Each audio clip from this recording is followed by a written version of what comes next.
వాళ్ళ మాస్టర్ ఏమన్నా ఒక్క మాట అంటే మొత్తం క్యాస్ట్ వాళ్ళందరూ వెళ్ళి అడుగుతున్నారండి. నమశివాయ. విద్యా వ్యవస్థ నాశనం అయిపోతుంది తల్లిదండ్రుల యొక్క స్వార్థం వల్ల, అహంకారాల వల్ల. మా అబ్బాయిని కొడతావా, మా అబ్బాయిని తిడతావా, కొట్టడానికి ఆ జీతం ఇచ్చింది, ఈ మాటలు వస్తున్నాయండి. ఇక్కడ కొట్టకుండా తిట్టకుండా ఎవరికి చదువు రాదండి. వీపంతా ఉపాధ్యాయుల దెబ్బలతో వాచిపోబట్టే ఇంత వాళ్ళమయ్యామమ్మా. మీ అందరి ముందు మాట్లాడుతున్నాం. ఎవ్వరూ కొట్టకుండా ఏమీ తిట్టకుండా పిల్లలకి చదువు రాదమ్మా. దుర్లక్షణాలన్నీ వస్తాయి. ఎవరు ఈవేళ ఏం పెద్ద చింతపరికినట్టు కొట్టేవాళ్ళు ఎవరు? ఓ దెబ్బ అంటే వేస్తే తప్ప, ఓ మాట అంటే తప్ప, ఏమీ అనకూడదా? పైగా ఆయన క్యాస్ట్ ఏమిటో కనుక్కుని వ్యతిరేకమైన క్యాస్ట్ వేసుకుని వెళ్ళిపోవడమా ఇక్కడ? పైగా పిల్లాడి ముందే ఉపాధ్యాయుడిని అవమానించడం, ఆ ప్రిన్సిపాల్ని పిలిచి ఇక ఈ ఉపాధ్యాయుడు పాఠం చెప్పగలడా? మీరే ఆలోచించండి. మీరే ఆ టీచర్ స్థానంలో ఉంటే ఇవన్నీ జరుగుతున్నాయి. మంచి సమాజం అంటే ఎక్కడి నుంచి వస్తుందండి? పురాణాలు వింటే వచ్చేస్తుందా? లక్ష్మీ నరసింహోత్సవం బాధ్యత మనకేం లేదా? ఇక్కడ గురువుని దైవతంగా, గురువు మీద నేరం చెబితే పిల్లలు గోమే కొట్టేయాలి వెంటనే. చెప్పకో, నీకు చదువు చెబుతున్నారు ఆయన. గురువు బ్రహ్మ, గురువు విష్ణు, నోరు మూసుకో, చెప్పకో. ఇంక చెప్పడవాడు చచ్చినట్టు సర్దేసుకుంటాడు. అందరికీ డబ్బు, అహంకారం, గర్వం పెరిగిపోయింది. గురువు లేదు, బ్రాహ్మణుడు లేదు, పురోహితుడు లేదు, ఏమీ లేదు. ఇక్కడ దేవుడు అసలే లేదు. మన డబ్బు, మన అహంకారమే. ఇంక సమాజం ఎలా బాగుంటుంది? అందుకోసం మొత్తుకుంటున్నా.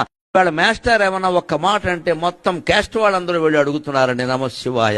విద్యా వ్యవస్థ నాశనం అయిపోతుంది తల్లిదండ్రుల యొక్క స్వార్థం వల్ల, అహంకారాల వల్ల. మా అబ్బాయిని కొడతావా, మా అబ్బాయిని తిడతావా, కొట్టడానికి ఆ జీతం ఇచ్చింది, ఈ మాటలు వస్తున్నాయండి. ఇక్కడ కొట్టకుండా తిట్టకుండా ఎవరికి చదువు రాదండి. వీపంతా ఉపాధ్యాయుల దెబ్బలతో వాచిపోబట్టే ఇంత వాళ్ళమయ్యామమ్మా. మీ అందరి ముందు మాట్లాడుతున్నాం. ఎవ్వరూ కొట్టకుండా ఏమీ తిట్టకుండా పిల్లలకి చదువు రాదమ్మా. దుర్లక్షణాలన్నీ వస్తాయి. ఎవరు ఈవేళ ఏం పెద్ద చింతపరికినట్టు కొట్టేవాళ్ళు ఎవరు? ఓ దెబ్బ అంటే వేస్తే తప్ప, ఓ మాట అంటే తప్ప, ఏమీ అనకూడదా? పైగా ఆయన క్యాస్ట్ ఏమిటో కనుక్కుని వ్యతిరేకమైన క్యాస్ట్ వేసుకుని వెళ్ళిపోవడమా ఇక్కడ? పైగా పిల్లాడి ముందే ఉపాధ్యాయుడిని అవమానించడం, ఆ ప్రిన్సిపాల్ని పిలిచి ఇక ఈ ఉపాధ్యాయుడు పాఠం చెప్పగలడా? మీరే ఆలోచించండి. మీరే ఆ టీచర్ స్థానంలో ఉంటే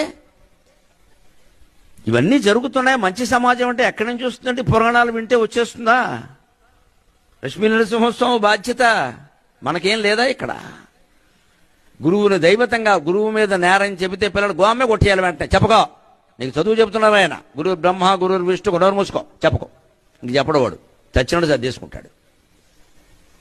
అందరికీ డబ్బు, అహంకారం, గర్వం పెరిగిపోయింది. గురువు లేదు, బ్రాహ్మణుడు లేదు, పురోహితుడు లేదు, ఏమీ లేదు. ఇక్కడ దేవుడు అసలే లేదు. మన డబ్బు, మన అహంకారమే. ఇంక సమాజం ఎలా బాగుంటుంది? అందుకోసం మొత్తుకుంటున్నా.